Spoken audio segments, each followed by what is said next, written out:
મોટા આંકડિયા ગામમાં સરકારી જમીન પર આવેલા આશરે 500 વીઘાના તળાવને ઊંડું કરવાની કામગીરીને લઈને વિવાદ સર્જાયો છે।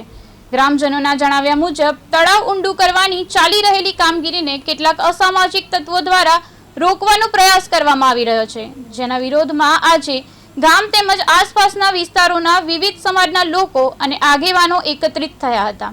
આ મુદ્દે શાંતિપૂર્ણ રીતે મૌન રેલી યોજી ગ્રામજનોએ જિલ્લા કલેક્ટર અને જિલ્લા પોલીસ વડાને આવેદનપત્ર પાઠવી તળાવ ઊંડું કરવાની કામગીરી અવરોધ વિના પૂર્ણ થાય તે માટે જરૂરી પગલાં લેવા માંગ કરી હતી।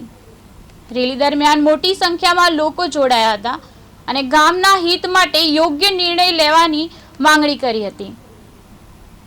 500 વીઘા જમીનમાં આવેલું તળાવ છે। આ તળાવને ઊંડું કરવા માટે સરકારે 1 કરોડ અને 13 લાખ જેટલી રકમ ફાળવેલી છે।